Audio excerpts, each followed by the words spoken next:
పడుకున్నారా వదినా? లేదు ఠాకూర్ గారు, అలా పడుకున్నానంతే. ఇప్పుడు లేవడం కూర్చోవడం కూడా ఇబ్బందిగా ఉంది. చూడండి, ఇంత నొప్పితో కూడా మీరు అటు ఇటు తిరుగుతున్నారు. ఆ డాక్టర్ మీకు ఖచ్చితంగా విశ్రాంతి తీసుకోమని చెప్పారు కదా. అయినా మీరు అన్ని మందులు సరిగ్గా వేసుకుంటున్నారు కదా? వేసుకుంటున్నాను. ఆ బీపీ మందులు టైంకి వేసుకుంటున్నారు కదా? ఇప్పుడు అదనంగా గుండె మందులు కూడా వేసుకోవాల్సి వస్తోంది. కోకన్ కూడా పెద్ద కోడన్ని అడుగుతున్నాడు మీరు మందులు టైంకి వేసుకుంటున్నారో లేదో అని. అయినా మీరు ఆమెను క్షమించారు కానీ వదిన, నిజం చెప్పాలంటే ఆ అమ్మాయి మీ క్షమకు విలువ ఇచ్చే రకం కాదు. చూద్దాం ఠాకూర్ గారు, ఏం చేస్తాం, కొత్తగా పెళ్ళైన అమ్మాయి కదా. ఇప్పుడు ఇలా ఇంటి నుండి పంపించేస్తే చిన్న మనసు బాధపడుతుంది.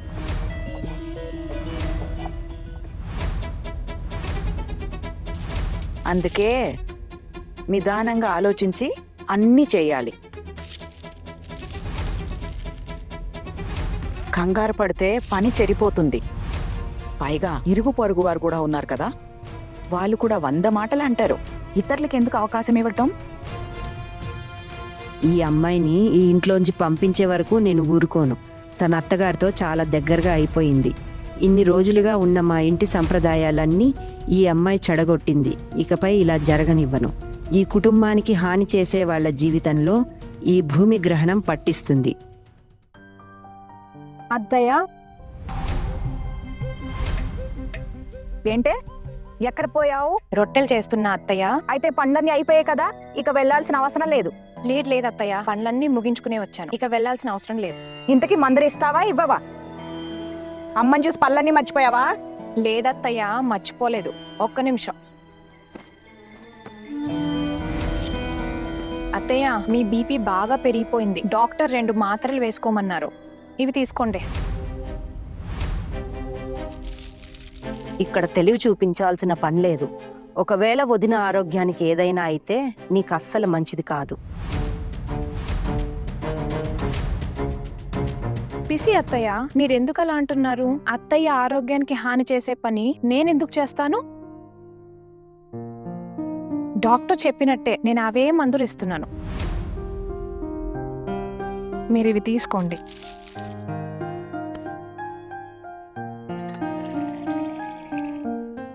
ఆరోగ్యం గురించి రేపు తెలుస్తుంది లేచిన కోడలా. నువ్విస్తున్న ఈ బీపీ మాత్రలు నిజానికి నా నిద్ర మాత్రలు. అవి కూడా పవర్ఫుల్ డోస్ ఉన్నవి. నువ్విప్పుడు వదినకి ఏ మందులు ఇస్తున్నావో అది నాకు మాత్రమే తెలుసు. ఇప్పుడు నా దారిలోకి వస్తావు చూడు, వదిన బీపీ మందులు ఇప్పుడు నా దగ్గర ఉన్నాయి.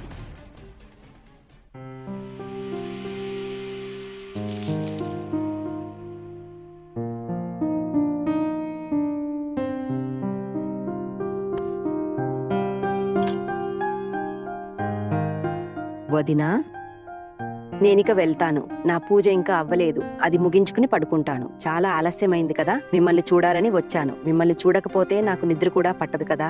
మీరు అస్సలు కంగారు పడకండి ఠాకూర్ గారు, నేను బానే ఉన్నాను. చూడండి, రేపు పొద్దునే లేచి ఇంటి పనులన్నీ నేనే చూసుకుంటాను. చూద్దాం ఏం జరుగుతుందో. అరే, అదేంత అలా అంటారు? నేను త్వరగా కోలుకోవడం మీకు ఇష్టం లేదా? అయ్యో వదినా, అలా ఎందుకంటున్నారు? మీరు త్వరగా కోలుకుని ఈ ఇంటి బాధ్యతలు మీ చేతుల్లోకి తీసుకోవాలని నేను కోరుకుంటున్నాను. మీరు ఎప్పుడూ అనారోగ్యం పాలవ్వాలని నేను కలలో కూడా అనుకోను. మీరు విశ్రాంతి తీసుకోండి, నేను వెళ్తాను.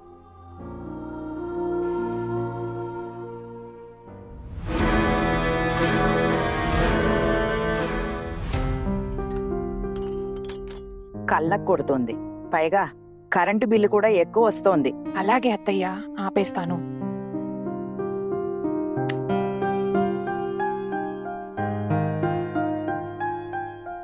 చిన్న అన్నం తిన్నారా? అవునమ్మా, వేడిగానే తింటున్నాడు.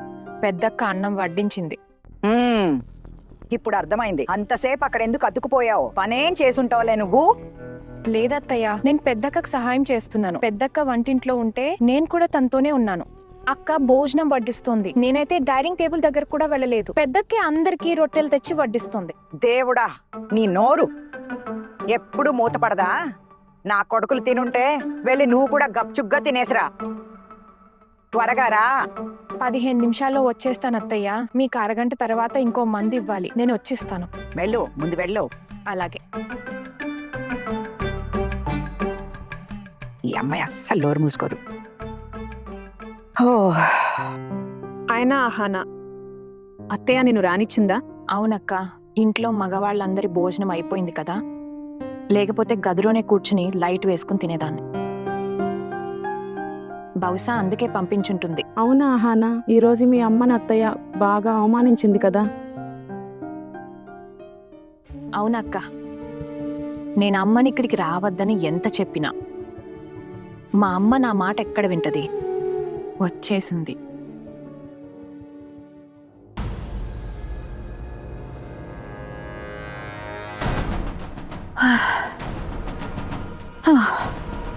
ఇదేంటి ఇంత కంగారుగా ఉంది? దేవుడా, గుండె ఎందుకు ఇంత వేగంగా కొడుతోంది? దేవుడా, హఠాత్తుగా ఇలా ఎందుకు కలవరంగా ఉంది? ఇప్పటికే నా గుండె బలహీనంగా ఉంది.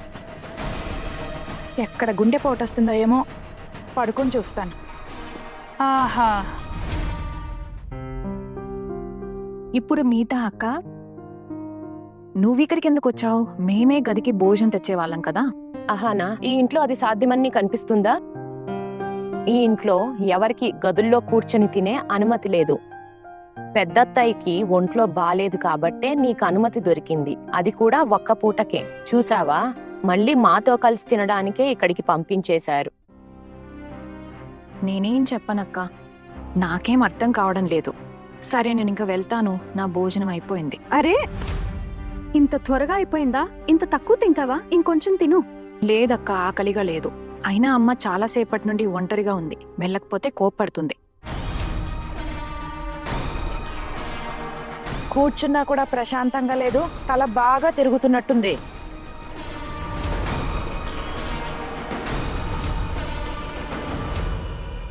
నేను పడుకుని చూస్తాను. దేవుడా,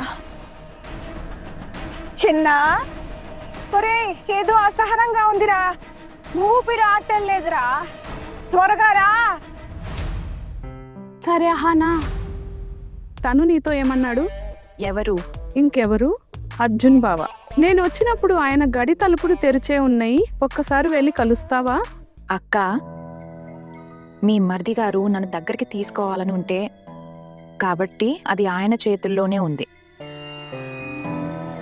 నా వైపు నుండి నేనేం చేయాలనుకోవటం లేదు.